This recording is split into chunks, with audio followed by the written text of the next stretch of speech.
Et si on se transformait en médecin légiste pour entreprise? L'idée, c'est de voir comment des procédures, des règles internes qui ont l'air de rien, peuvent en fait être une question de vie ou de mort pour une boîte. Imaginez un peu le tableau, une boîte qui a l'air au top de sa forme, un chiffre d'affaires qui fait rêver. Sauf que, en coulisses, elle se vide de son sang financièrement parlant. Et ça, c'est un scénario beaucoup plus fréquent qu'on l'imagine. La cause, souvent la même chose. Alors, cette cause, c'est quoi? C'est un système immunitaire défaillant. Pour une entreprise, ce système immunitaire, ça s'appelle le contrôle interne. C'est tout un ensemble de règles conçues pour repérer et neutraliser les menaces, la fraude, le gaspillage, les erreurs, avant qu'elles ne fassent de vrais dégâts. Et quand il est faible, forcément l'entreprise est à la merci du premier virus. Bon, pour que ce soit bien concret, on va examiner un patient, un cas d'école, qui va nous permettre de disséquer les problèmes et de voir comment un bon diagnostic peut vraiment tout changer. Et notre patient du jour, c'est Mad Plastic. Alors là, sur le papier, c'est le rêve. 3 milliards de dirhams de chiffre d'affaires, 5 usines qui tournent à fond. Franchement, c'est l'image même de la réussite. Mais, comme on va le voir, les apparences peuvent être très trompeuses. Allez, on commence la dissection. Premier point d'analyse, le système sanguin de l'entreprise, c'est-à-dire le cycle des achats. C'est par là que le cash sort pour faire entrer les matières premières, un point névralgique. Et là, paf, premier symptôme flagrant, zéro centralisation, rien. Chaque usine est un petit royaume indépendant. Les directeurs commandent quand ça leur chante, à leurs fournisseurs habituels, sans aucune vision globale. C'est le Far West et c'est une porte grande ouverte à tous les problèmes. Regardez bien ce tableau. Il montre comment une seule petite faille dans l'organisation peut créer une avalanche de risques. On n'a pas de plan d'achat? On risque de payer trop cher. On risque d'avoir trop de stock ou pas assez. Et le pire, on risque la crise de trésorerie soudaine, celle qui ne prévient pas. La solution, elle est logique, c'est de tout centraliser pour reprendre le contrôle. Et voilà concrètement à quoi ressemble un système immunitaire plus costaud. C'est simple. Étape 1, le siège établit un budget global. Étape 2, le siège négocie avec les fournisseurs pour avoir les meilleurs prix. Et étape 3, les directeurs d'usine piochent dans cette liste de fournisseurs agréés en respectant le budget. C'est simple, c'est carré et surtout, c'est beaucoup moins risqué. Ok, on a vu l'achat.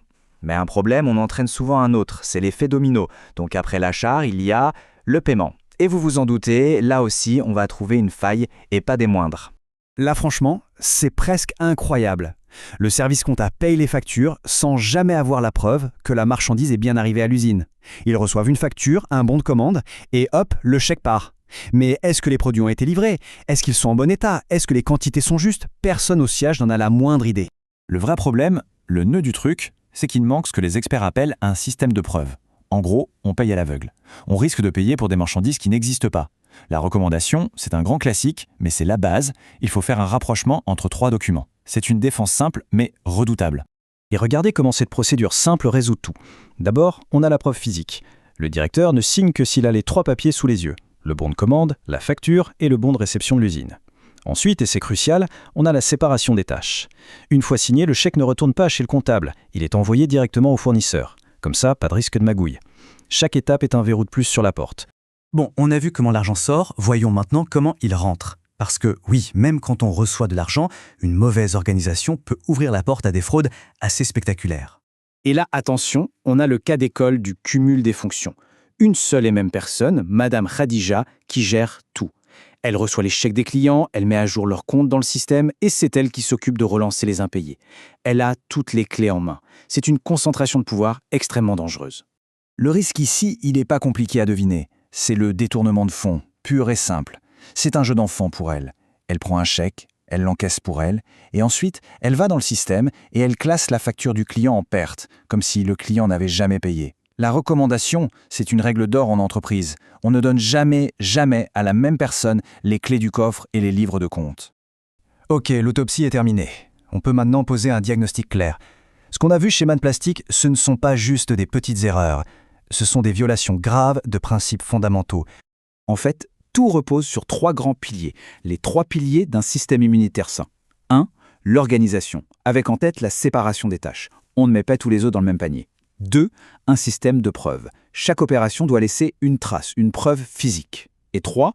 La supervision. Il faut un œil extérieur qui vient vérifier de temps en temps. Et Mad Plastic, ils ont échoué sur les 3. Cette phrase, tirée de notre source, résume tout. C'est vraiment la leçon à retenir. La personne qui manipule les paiements et la personne qui gère les comptes clients doivent être totalement indépendantes. C'est une règle d'or, une barrière antifraude non négociable. Au final, ce cas de Emad Plastic, ce n'est pas juste une histoire. Ces failles, on les retrouve dans plein d'entreprises, des grandes comme des petites. La vraie question à se poser, c'est de regarder sa propre organisation et de se demander est-ce que son système immunitaire est en bonne santé. Parce qu'un contrôle interne défaillant, c'est silencieux. Ça ne se voit pas jusqu'au jour où il est bien trop tard.